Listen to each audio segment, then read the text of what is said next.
when they talk a lot. Oh, I'm going to do this, I'm going to do that. But then when they get in there and they get into the position, and then they got someone of higher power or one of their donors coming in and say, hey, listen, now that you're in office, shut your mouth, sit down and shut up, fall in line.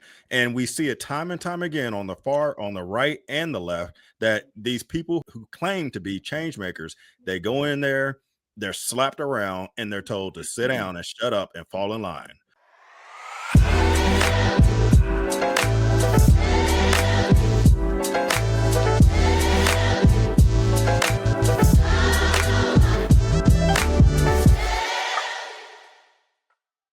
What's going on, everybody? You have tuned into the Root Cause Podcast, where we get to the root cause of why things happen in the world with politics and such.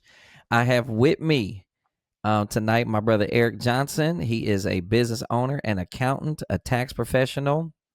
If you have tax needs, he's the man to call as tax season comes the first part of the year. I would urge you, to reach out to Eric and make sure that you getting all of your tax credits and making sure that you get everything done that needs to happen. He does an amazing job with that. I also have my brother Aaron Chandler. He is a business consultant. He's a media, a business marketing guru and multimedia guru. He does short films and commercials and all these other kind of things. He has an amazing company. And you should reach out to him on social media too if you need to upscale your business, if you need to get yourself out there a little bit more and get some strategies on how to do that. Aaron is the person for that. I am your friendly neighborhood pastor. I'm your big brother, your little brother, your grandson, your godson, your nephew. Maybe I'm your old summer fling. Huh? It's the best summer of your life. But we are the Root Cause Podcast. Bros, what's up, y'all? Y'all good tonight? Now, wait a minute. Aaron said I ain't cool. Wait a minute. Hold on, because we was having some technical challenges. But watch this. But I want y'all, audience, I want y'all to do something for us. And y'all know if y'all been rocking with if y'all been rocking with us, you probably noticed something special about my brother Eric. My man EJ, that's my big brother, the business owner himself, the finance guru, the accountant, the guy, the man. Y'all, he done came into 2025 and upgraded the internet at his house. Come on, y'all give him a hand on tonight. Come on, give him a hand tonight as he comes. Come on, give the man a guy a hand. Man. It's good to see you. Good to see you tonight, bro. Good to see you so clear. And man, what's up, man? You good, bro? I'm good. Good. And Aaron, what's up, Ace? You good, bro? Yeah, I'll be all right by the end of the show. Okay, I know that's right. Listen, let's get right into it because, man, we got a lot in this show that we want to cover. All right, so here's our opening thoughts. We have a segment called Opening Thoughts, and this is the first thing I want us to talk about. How the peace plan and the ceasefire in Gaza has fallen apart. Overseas, the death toll in Gaza continues to climb. Peace talks that were initially productive have not sustained. Recently, in the last few days, members of Hamas have started singling out Palestinians that were helpful to the Israelis and the U.S. government in order to bring peace. And Hamas is now inflicting violence on them. And Israel has started sending missiles again into Gaza. The reason why I wanted to start with this one is because in a previous show, you may have seen on our social media handles that we had a video that was circulating from our podcast in which Aaron, and I'm gonna give him the floor, in which Aaron explained why this fighting will never end and why we've seen the ceasefire that was only a few days old come to an end. Aaron, you want to expand on that? That didn't take long at all. I mentioned it in our last episode how when everybody was championing, calling him the hell to what was they calling it? Cyrus the Great. Yes, yeah. And they were trying to, they were praising Trump for all this work, bringing peace to that region, and I said this is going to be short-lived. And the reason why I feel like it's going to be short-lived is because this war has nothing to do with American exceptionalism and all the far-right talking points that are out there when it comes to their involvement in those regions. It has nothing to do with that stuff. Oh, well, we're fighting for a peace in the world, and the American dream should be in every country. No, this is a holy war that goes back to day one. Yeah. Before there was ever an orange splat on this world, there was always this holy He war said going on. before there was an orange Fanta in the White House. before Chester Cheeto got in the White House. Listen, I caught Eric off guard. He was like, "Oh my God." Calm down, Macaulay. Anyway, so no, but seriously, this is a holy war, and we talked about it in our last episode. We said, of course, we want peace. We want there to be. We don't want bombs falling on women and children anywhere. It doesn't matter whether it's in Gaza, whether it's in Israel, whether it's in Africa or North America. It doesn't matter. No one wants to hear about the slaughter of innocent people who are not in combat.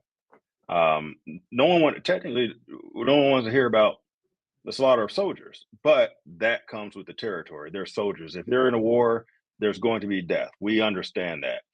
But civilians should never be a part of the war, especially when we don't even know. Americans don't even know what is truly behind that. A lot of these Americans, especially when it comes to the MAGA community, they have no clue as to what's going on over in that region. And this is just a holy war, so it did not surprise me that the bombs started to fall again. Netanyahu came out and said that Hamas broke the agreement, so that justified him returning the leaflets and air raids and stuff like that. And until there's actual hard evidence, which I'm pretty sure we won't see. Yeah, we're not gonna see. I don't believe it. There's not gonna be evidence. You don't need. There's never gonna be evidence for something that you have predetermined that you're gonna do no matter what. Mm-hmm. Yeah. This is why he did. Yeah, this is why he didn't want to come to. He had that caveat. He did not want to come to a full agreement for peace, because he knew as soon as Donald Trump left the region, we said it. We called it. As soon as Donald Trump leaves the region, boom, the bombs will fall. And that's exactly what happened. Less than 24 hours of him getting on that plane to come back to the U.S., the missile started flying again. Eric, what's your thoughts? Yeah, my thoughts are, there's a difference between a peace agreement and a ceasefire. It was a ceasefire, but there was no peace agreement between Hamas and Israel. It was the ceasefire was there, put in place by Trump, but the peace agreement was put together with the U.S., Turkey, Iran, Egypt, and Qatar. But Israel or Hamas, they did not sign it. So that was, but most people didn't know that. They thought ceasefire meant peace agreement. It is not the same. So like what Aaron was saying, this is a holy war. They have their own personal intention that most people, unless you've been reading the scriptures, and unless you actually really been paying full attention what's been going on for the last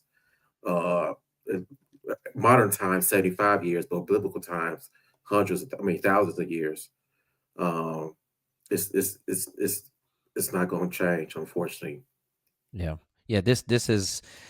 This goes all the way back. This Palestinian-Israeli thing goes all the way back, y'all, to when Abraham asked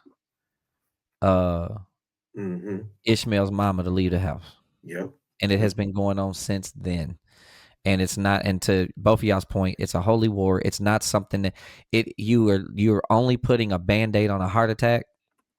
You're putting a Band-Aid on a gunshot wound. And after a while, the blood is going to seep right back through the Band-Aid because it's not healed, and it's not going. And unfortunately, as the pastor on the panel, I'm gonna tell y'all this: they can't stop fighting because the job's not done. Israel doesn't have full possession of Gaza, and that is what will fulfill Scripture. That's how I know it won't end, because the Bible, if you're a Christian, you understand that the Bible, the Word of God, will not go out and come back void. Heaven and earth will pass away before the Word of God is not fulfilled. All right. Any final thoughts on that before we go into our official first segment? Yeah, just roll. All right, segment. So here's our first segment, y'all. So over the weekend, there was the No Kings rally, right here at home in America. There were folks are protesting the notion that we don't need a king, and that we have a constitution instead of a king. From the political right and far left, people are treating their favorite leader like royalty, and we got to be careful of that, I think. And it seems like on the right, they're treating Donald Trump like he's untouchable, unquestionable, and unaccountable. But the truth is, democracy dies when devotion becomes idolatry. And I worry that that's what we have done. We've gotten so personality driven that people don't vote. They don't vote. They don't vote for policy anymore. They vote for personas. And when we turn men into monarchs and we allow that to happen and not follow our own constitution, we end up excusing bad behavior, and we end up causing ourselves to go back to literally what George Washington warned us of in the beginning. And that is the reason why he stepped away from running multiple terms, is because he said the only way for the democracy to work is for this not to be a monarchy. So over the weekend, there was the No Kings rally, and people from all over the country were rallying to send a message to Washington that we do not want a king, we want a president. Eric, let's start with you. What are your thoughts on the protests over the weekend? What I did like about the protests, when I got some likes and dislikes. I hate this. What I did like about the protests, I love the spirit of unity. I saw also talking points out there that it was mostly white, which I could agree with that to a certain extent. But it was, when videos I saw, I did, and I know people personally who are people of color who went to those No King rallies. Mhm. Well, I love the fact there was no arrests. They ain't talking no Antifa, no murders, no real violence, no looting, no rioting. It was a peaceful protest that it was so peaceful that the right wing didn't have those talking points that they could point to. All they could say was it don't matter, or he's no king, saying stuff like that. But but I do. My question is to the citizens. It was 2 million. It was millions of. They said it's over 2 million people that was out there in various parts of the United States and overseas as well. That 7 were million. Yeah, 7 million. 7 million. 7 million. 7 million, which is a lot. Which is It's a big number. Big number. Is way bigger than what it was in June. Sure. So that means that it's really starting to catch. It's starting really trying to spin. That people are really become more engaged politically. So hopefully those same people, I'm assuming they're already our voters, but maybe they could be able to be more proactive in going to the town halls, going to the school board meetings, being able to understand what's going on, be more civically savvy of what's going on their local and national politics, and make sure. And for me personally, and I'm hoping that this will continue to go on once the Democrats become, if they be able to get the House or the Senate, that they will continue to push the envelope. So I don't want people to. I've noticed that we do most of our rallying and most of our protesting when Democrats are not in office. But when they become in office, we become lazy voters. And so I'm just hoping that well, Derek, if we become lazy when Democrats are in office, is that because it's the people, or is it our leadership, our lack of leadership? And I need to stop saying our, y'all's leadership. I blame that on. I really don't blame the voters. I blame leadership. But the voters have to push leadership to go in the direction of where the voters want to go. But which including we need a huge turnover in Congress. Yeah. I mean, if we to put the fear of their electorates, like the Republican congressmen and senators, they fear their voter base. They fear them. I don't believe the Democratic voters. I don't believe the Democrats in Congress in Washington have a fear of their voters. So we need to be some high turnover, like get rid of like 35 to 40% of them, and maybe we can have some real conversations. Maybe we got some real change that this country needs. That's all I have. So let me ask, and Kendall, feel free to jump in on this one.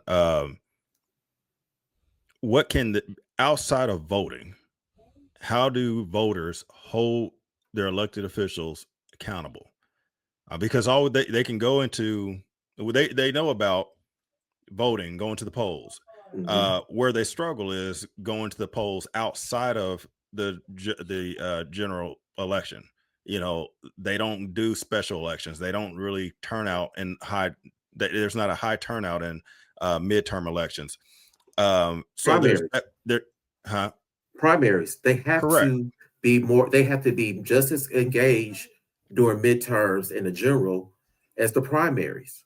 The primaries is the real issue with voters. In my okay. So what I was going to get to was outside of voting, what can voters do? And Kendall, feel free to jump in on this because I don't want to. I have my thoughts.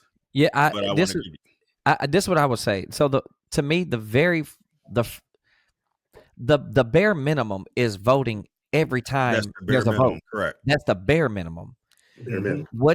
What you can do is at every local level of every state, every city, every town, every school board, there are informational meetings about how to get involved on the grassroots level of this. I'll tell you, I've been in, and I'll give Andre Carson credit for this, our congressman in the city of Indianapolis. I'll give him credit for this.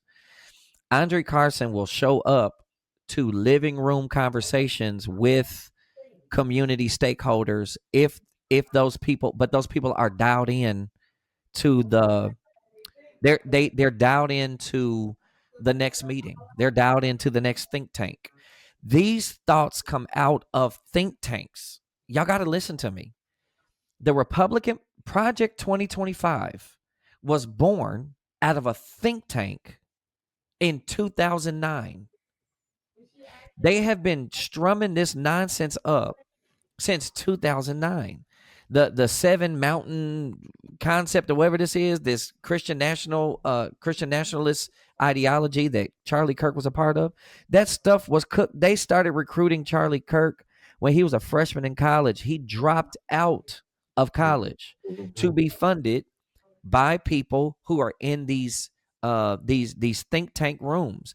You have got, it's no different, Aaron. Heritage Foundation. The Heritage Foundation and some of these other organizations like that, right? But now you have, but the point is that you have to do the work of getting involved. It's like if you have a child that's in school and that child is struggling, you can't keep, at some point, you have to go up to the school, go to the PTO meeting, ask the teacher for a meeting, ask for a meeting with the principal. You have to actually literally show up and be a part of the solution. Voting is the bare minimum. It's like a child. Making sure they do their homework is really the bare minimum of a parent.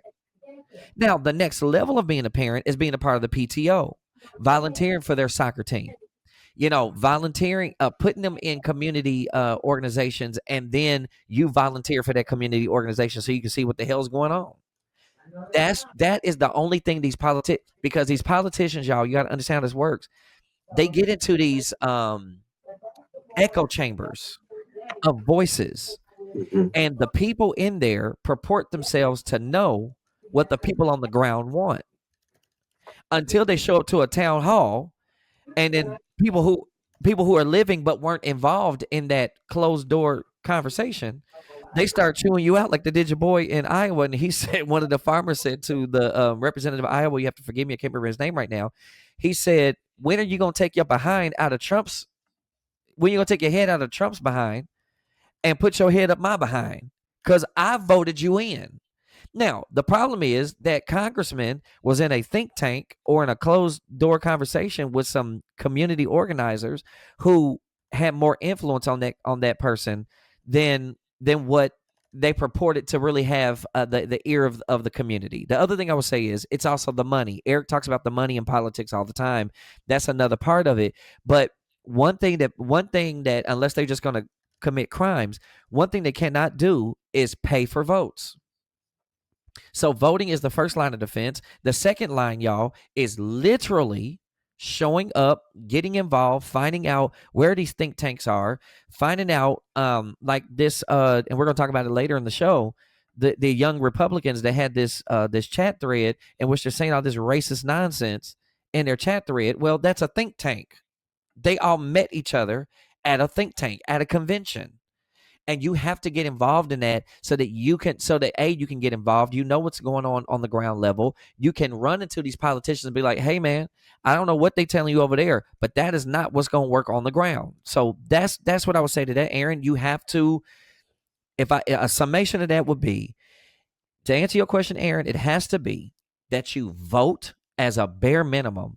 And then you find out, you do the hard work of finding out what's going on behind closed doors conversations. And that happens in these think tanks in every community in America, in big cities, in small towns, in villages, all over this country. There are think tanks. You need to get involved at that level to make sure that the shaping of the ideology of your political party is influenced by your thoughts. That's how you make that work. And yeah, and that's what I was mainly getting at is when you're Did Eric get raptured again? He keeps getting raptured. Eric, stay with us on Earth.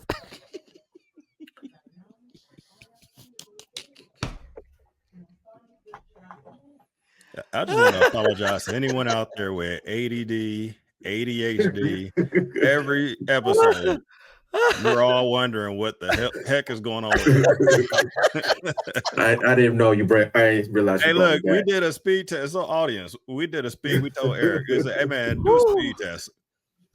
He did a speed test on this internet. That mug said 5 megabytes up. It said 5 megabytes per second up. I didn't realize I was back. Because let me tell you something. When it comes to finance, Eric got you. That is his thing. That's his zone. You know what I mean? Politics, that's his zone. You talking about technology? That ain't his. That ain't. Oh, that's messed up. So Kendall and I walked Eric through updating his. Hey, this dude went with a whole new service provider, right? And they came in and installed Eric. We commend you for moving quickly on that. They give him a give another round of applause. Come on, where's it at? Come on, clap your hands for him. Come on. There you go. Yeah, give another. And so he went over there. He had a new company come in. They installed and got him up and running today. And then I'm still trying to figure out, as Kendall was in his sermonette, I was still trying to figure out. I was still trying to figure out what the heck was going on over at Eric's house. That man was moving his camera and everything, and then he got raptured again. Lightning speed and sent back. Went out. Lightning speed, and he still went out. What's going on, Eric? You all right? I'm just trying to live holy, man. I just want to be right. I just want to be ready. God disagrees. He keeps sending you back. Return to sender. Oh, woo! But I did want to piggyback with some of the stuff you said. Go ahead. But it's hard for working people to get to those meetings. Sure. Because they purposely put it in the middle of the afternoon or Wednesday evening, where most of our poor working class, if they're working multiple jobs or one good job or 2 jobs just to make it, they can't make to those meetings. They barely can make parent-teacher conference. So that's why those people that are in those rooms are people who are wealthy, retired, and or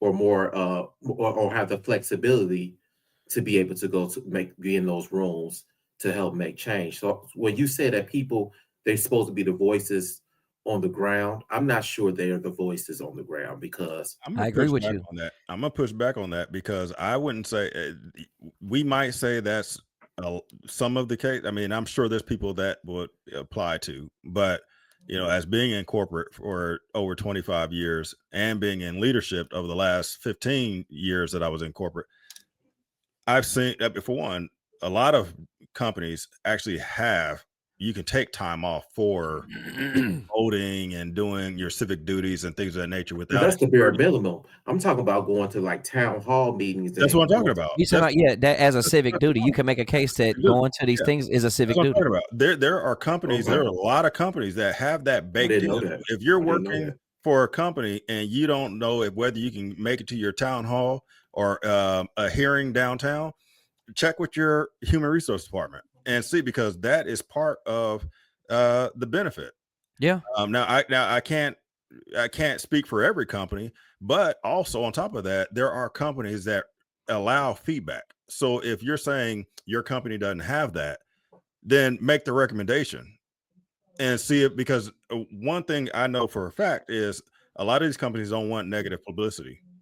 Right. So if they feel like, hey, we are disfranchising our staff, we're keeping them from their voting rights and things of that nature, then we might want to take a look at that and change policy and get that baked into maybe some type of extra 1 hour added on to your lunch break, 1 hour allotment to attend a hearing or something like that. So I wouldn't just I think that's why I asked the question, initial question, what can they do outside of voting? Because we're not doing enough. That's what I'm No. getting down to. We're Yeah. not doing enough. We do the bare minimum, and then we sit back and we complain because nothing's being done. Well, that's because these elected officials, when they talk a lot. Oh, I'm going to do this, I'm going to do that. But then when they get in there and they get into the position, and then they got someone of higher power or one of their donors coming in and say, hey, listen, now that you're in office, shut your mouth, sit down and shut up, fall in line. And we see it time and time again on the right and the left, that these people who claim to be change makers, they go in there, they're slapped around, and they're told to sit down and shut up and fall in line, wait your That's turn, speak when spoken to. So that's why it's what important what to can you do? see who their donors are, who got their ear, look at the literature, because they have to tell you who's lobbying them, how much they receiving. So that's why I say I don't care if they're on the left or right. If I will always talk to or deal with the campaign that receives the less amount of corporate and lobbyist money, unless it's union money or like teachers unions and stuff like that, or from minority groups. I'm not going to consider that because that's not really powerful. I'm talking about big money. I've been saying this for over a decade. We need to have scorecards. We need to have elected officials should be ranked like athletes.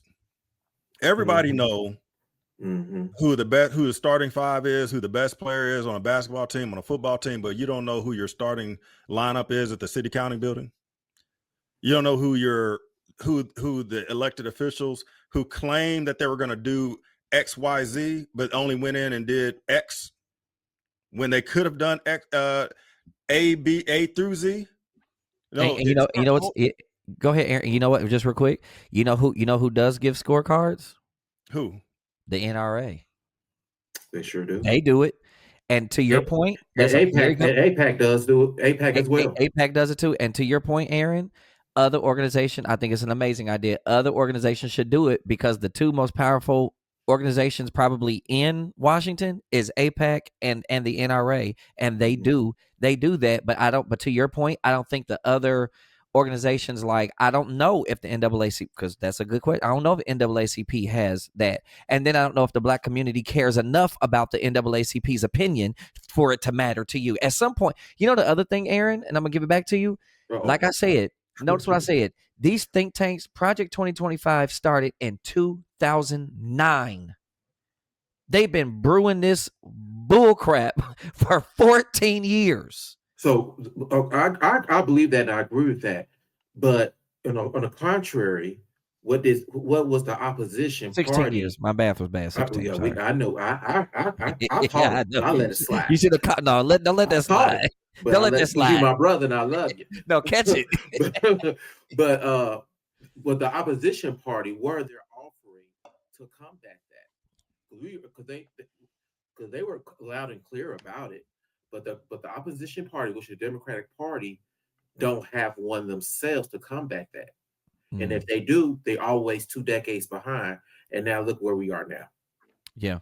So now they already moving on to what they're doing next. And now the Democratic Party's trying to catch up to what they're doing.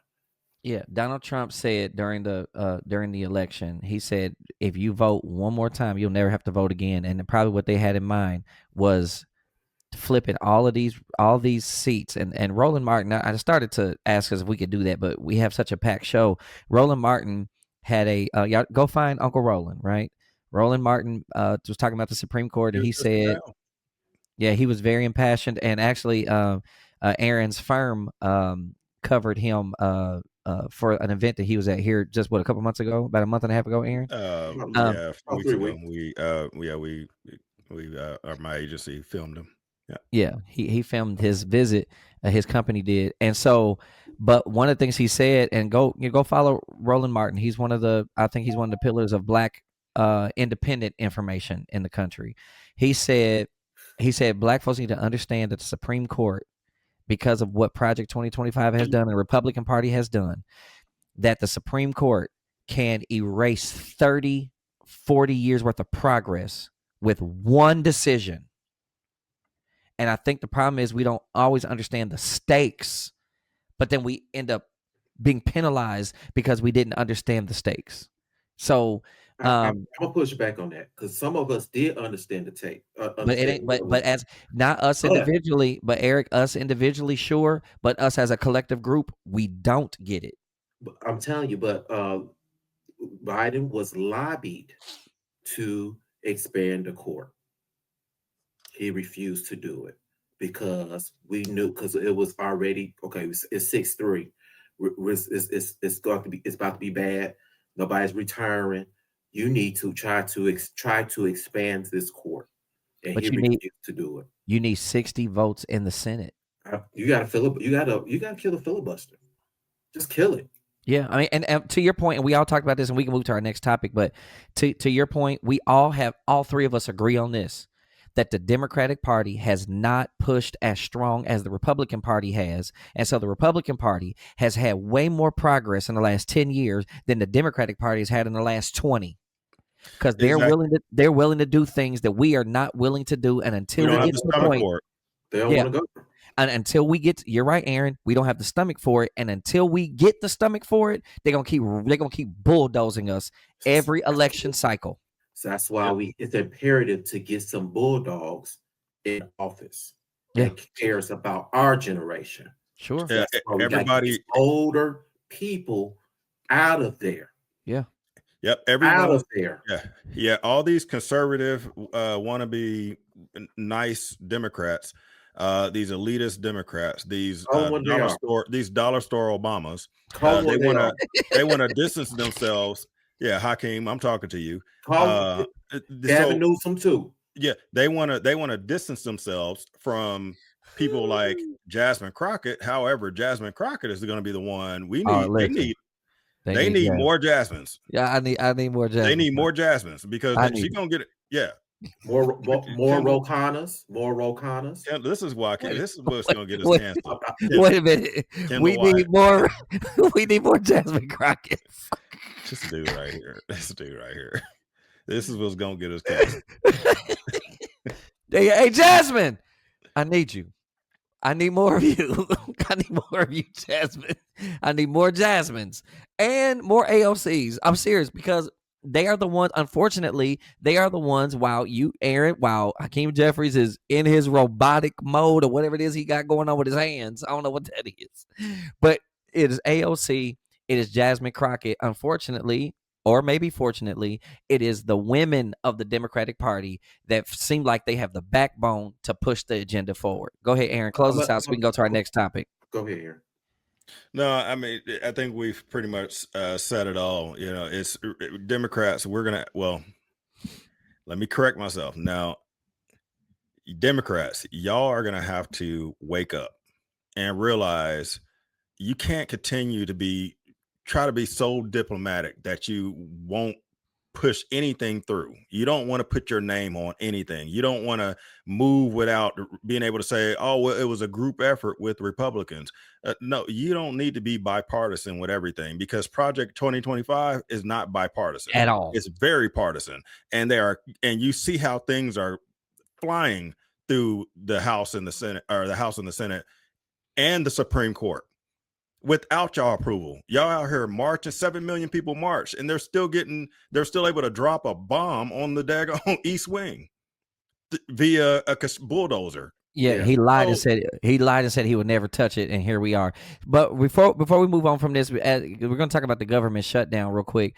Can we see can you show Aaron that video of our president? And this is a viral AI generated video depicting President Donald Trump and flying a fighter jet, which is comical because he was cadet Bone Spur, so he would have never been in a fighter jet in the first place. But go ahead and play that video for us. He can't spell fighter jet, and then this was his response, to a peaceful protest, the No Kings protest. This was Donald Trump's response.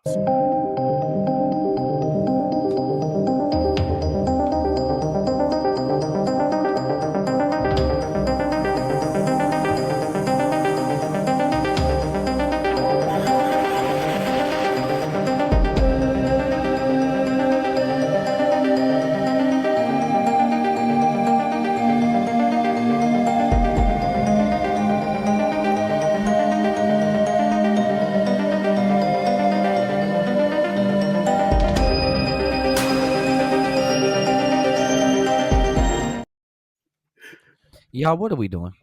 Man, I can't lie.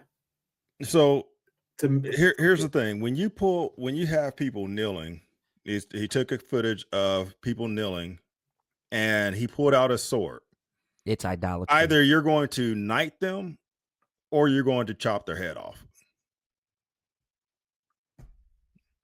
And watch this. But Mike Johnson was just whining and crying about. Hold on. What does it say that the president of the United States over the weekend released a video of him pooping on the American people? The president uses social media to make a point. You can argue he's probably the most effective person who's ever used social media for that. He is using satire to make a point. He is not calling for the murder of his political opponents, and that's what these people are doing. I mean, they're. Listen, y'all. We cannot allow ourselves to think that this is normal. This is not normal. As a matter of fact, it is alarming from a biblical standpoint, because the leader of Babylon in Revelation chapter 17 makes monuments unto himself and wants to be considered. It's the little horn in the seven horns of the beast. The little horn is the one that speaks lies when he can tell the truth. He builds monuments unto himself. He forces people to bow down to him. He might be the little horn on the head of the beast in Revelation chapter 17. So it is not normal. It is idolatry. So the Christian right that keeps going along with this, let me give y'all something. Second Thessalonians chapter 2. When it said, the Apostle Paul said that in those days, the man of the man of sin himself, the liar from the beginning, he will influence a leader. And because they have such a desire to believe a lie, he said, God will send on them a strong delusion. Christian right, you are delusional right now. This dude will lie when he can simply tell the truth. He lied the other day, y'all. Did y'all see this where he lied the other day about his uncle being a professor at MIT, and that he said his uncle taught Zelensky the Unabomber. Well, the problem that he was one of his students, he offered up that lie. And the truth of the matter is, his uncle never taught at MIT. That's number one. Oh, excuse me. Zelensky never went to MIT. He went to Harvard. And we didn't even know who the Unabomber was until 10 years after his uncle had already died. So how can you hold a conversation with him about the Unabomber when we didn't know who the Unabomber was till 10 years after your uncle had died? He will lie over anything. It's a strong delusion. This is not okay. You put a video out of you in a fighter jet, try not to use the word, on on U.S. citizens? What are we doing? Their rebuttal, the Republican and Trump rebuttal is going to say, like my brother Mr. Johnson was saying, that I didn't create it. I don't think I'm a king. Some may think I'm a king, but I'm not a king. You shared it. I just shared it, and they're gonna say, hey, Trump is just trolling y'all. He ain't being for real. He don't think himself as a king because he verbally said on CBS on Sunday that I'm not a king. So that's what they're gonna run with that. But you tearing down the east wing of the White House. Go ahead, Aaron. No, I listen. I know you're about to jump into something here, but not quite. Got something for you. Rucos crew. Rucos crew. Rucos crew. Rucos crew. We don't flinch, no way. Bring the heat or throw shade. We're ready to play, pass or play. Yeah, we on that grind. Negative vibes, got receipts. We'll find. We'll find. We'll find. Pass or play. What's it gonna be? Rucos rolls deep. No apology. Step to the mic. Yeah. We hold that. All right. So here we are. It's a new segment that aired it 2 episodes ago. So we're still getting the audience broken in on this one. So I'll go over the rules. If you missed the last 2 episodes, this new segment is called Pass or Play. It's pretty simple. We're going to go over your comments, things that you're feeding, whether they're negative or moderate, whatever, from the far left or the far right or in between. We're going to go over your comments, and we may respond to them. We might play and, take your head off, or we might pass and give you a pass, and we might still comment, but we'll let up on you. So that's what this segment is. So we're going to go over a few comments here, and I'm going to give you all the opportunity to pass or play. All right, y'all ready? Let's go. All right. First comment here. Now, this is on a video where Kendall, I believe you were talking about Jesus. Actually, the video from today that aired. You were talking about how you were comparing. You were talking about Charlie Kirk and Jesus and Martin Luther King. You remember that? I do. And you're saying Charlie Kirk is no Martin Luther King. He's no Jesus. All right. So then Mr. Miller here left a comment. Jesus would ask what you have done personally to help these groups you mentioned. He didn't believe in compelled kindness. Hits the free will. He said, hits the free will God gave us. If you're being forced to do it, it's not being kind. You gonna pass? Oh no, I'm playing. You gonna play? I'm playing. I'm playing. Okay. So what's his name? Put his name back up. So watch this. So Thomas, to be clear, so the Apostle Paul, you talk about compelled kindness. The Apostle Paul, I don't know how much more compelling it can be for the Apostle Paul to tell the New Testament church to take strangers into your house, Thomas. Not just be nice to them, but take them into your own home, Thomas. Not only that, but the all-wise, eternal, living God, Yahweh, Adonai, the all-wise, eternal God, he said back in the Old Testament to Israel, he said, treat the foreigner as your own, take them into your own home, because you once were foreigners in Egypt. You once were strangers. Remember that you were once strangers. What do you know what the word compel means? Being compelled means, being compelled is when you get a directive and you're being pushed to do a thing. Well, I don't know how much more direct you can be than the living God. But you know what it's doing, Aaron? You know what it's giving? It's giving exactly what I said last time. Thomas is doing the very thing that I said they do, Aaron. I said that when they want to hold this conversation, they will ask, who is my neighbor? They will try to qualify who deserves kindness. Mm-hmm. That's what he's making. You're making my point, Thomas. And if you think that the living God is pleased with that, you've lost your mind. When Jesus told the story about the Good Samaritan, he said, watch this. Which one of these do you think was a neighbor? And the teacher of the law said, the one that showed kindness. Here's compelling somebody. Go and do likewise, Thomas.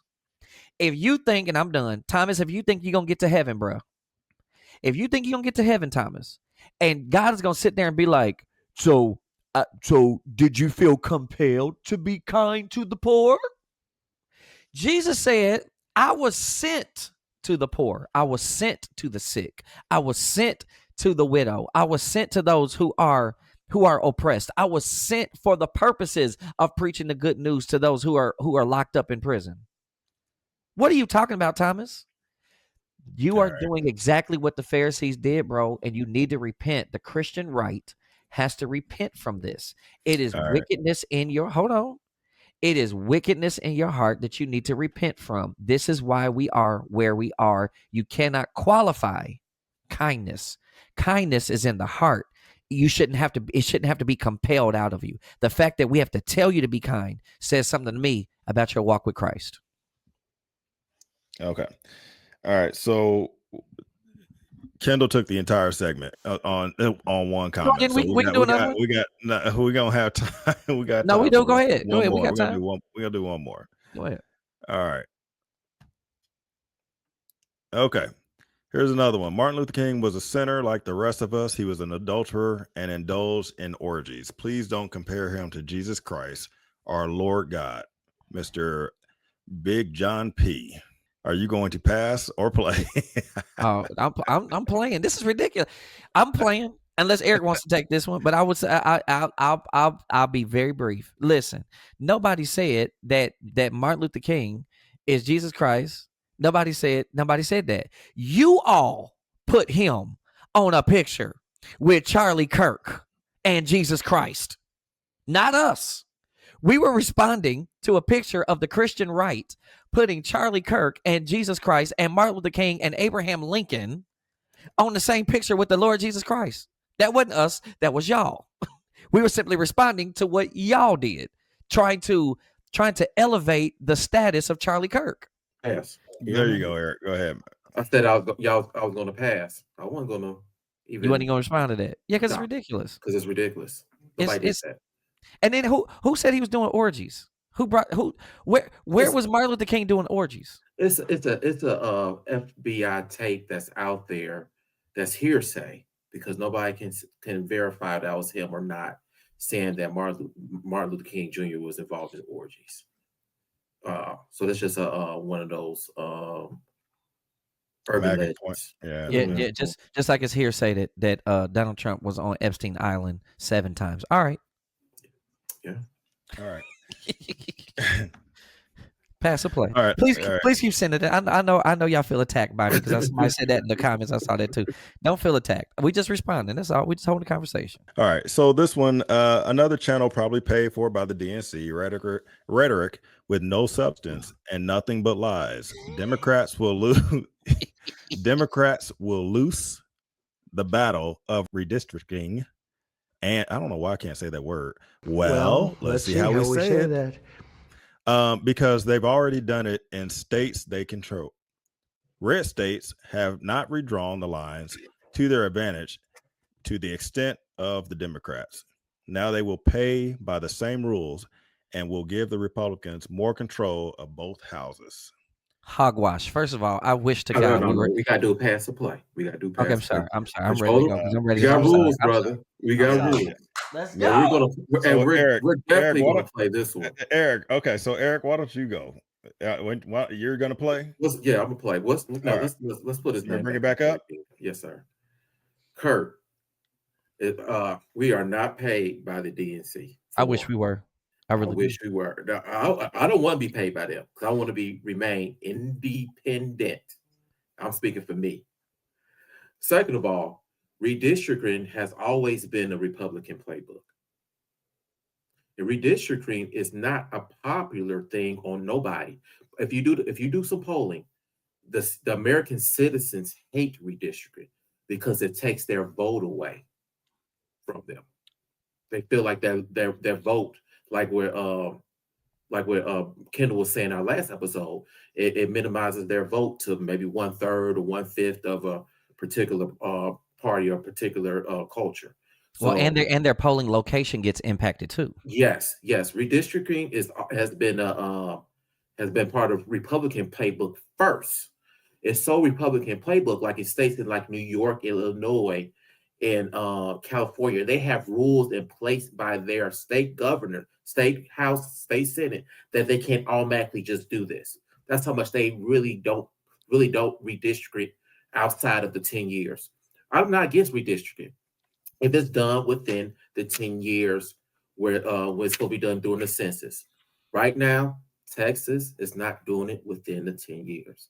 So it's not Indiana is not doing it within the 10 years of census. So that's where we're complaining. So that's why since Donald Trump told Texas and Indiana and Missouri to do those things, that's why the Democratic Party, Democratic citizens and voters are pushing states like California who's not seriously gerrymandered. Is there some gerrymandering done there? Absolutely. Is there some gerrymandering done in Illinois? Sure. But it's not to the extent of what Texas and Missouri and Indiana is doing. Indiana, the state we live in, is trying to get rid of one seat. Indiana is 40% Democrats, 43% Democrats, 57% Republicans. We have 9 districts in our state. No way we should have representation of 8 Republican congressperson people in our state. We could do the same thing in California. California probably needs to have at least 2 more. But if you look online, you can use AI, Google, whatever you want to do.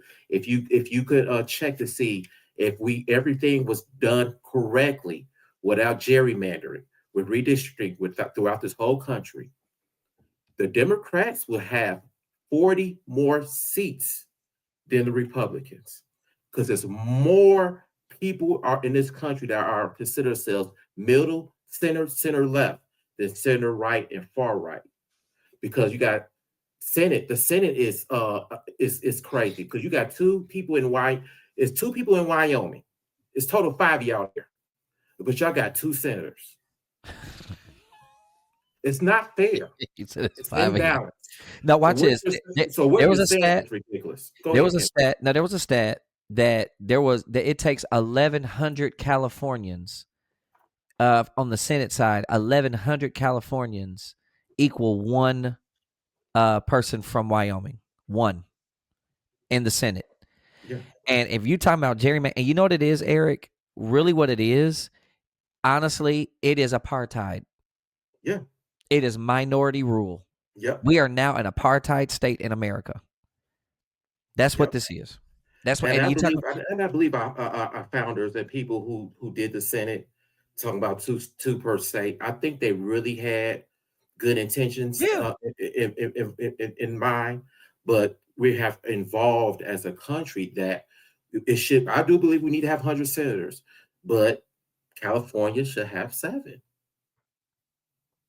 And South Dakota have 1. I don't think they could have ever anticipated. Yes. There being a state as large as California, Texas for that matter. Yes. Deserves to have more, right? Yes. Yes. So I get that whole part of it, but Aaron, that's past the play. I think that's past the play. I think y'all don't feel attacked by us. We just respond and we just holding conversations. Oh, you're muted, Aaron. You're muted, Aaron. The spirit of Eric is upon me.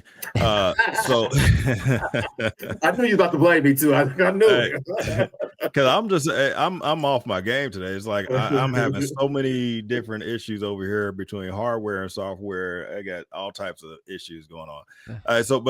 But anyway, real quick, Kendall, to your last comment. This is the one you were talking about. Yep. And see, and to what was his name? Thomas, that's the point we're making, bro. Thomas, was his name Thomas? No, Aaron? Big John. Oh, Big John. Okay. Hey, Big John, bruh, we didn't do that. We didn't make that. Aaron, did you make this? I didn't make it.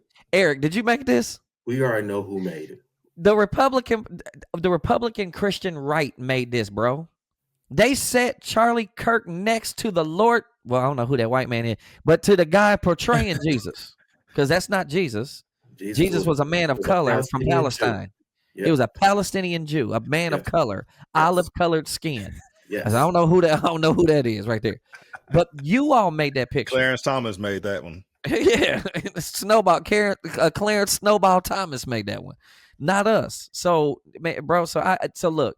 So we have never said that Dr. Martin Luther King was squeaky clean. Never. He's a man just like everybody else, just like Charlie Kirk is a man just like everybody else. And that's why Howard Wesley saying the way you died does not redeem the way you lived. Amen. Y'all listen, you've been watching the Root Cause podcast. Look, so I want to make sure that we're so clear on this, y'all, that conversation is important. Suppressing our opinions is not the answer for anything. We got to have honest conversations with each other. We got to tell the truth and have open and honest dialogue, and that's what we endeavor to do here. Even though we have our strong opinions, we want you to have your strong opinion too, right?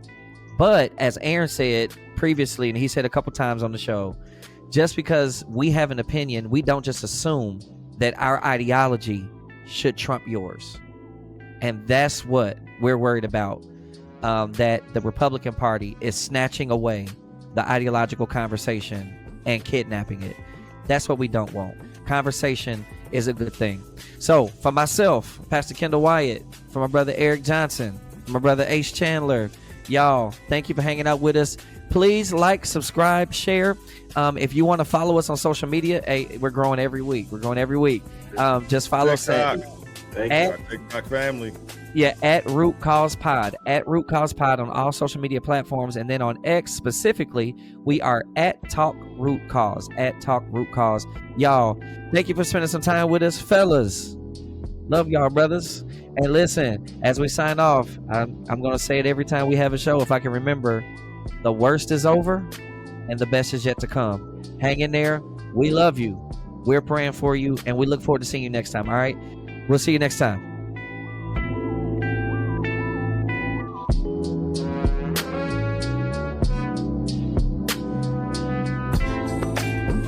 What's up, everybody? This is Eric from the Root Cause Podcast. Every week, me, Kendall, and Aaron break down the stories behind the headlines, talk about politics, money, faith, and culture without the spin. We're not here to tell you what to think.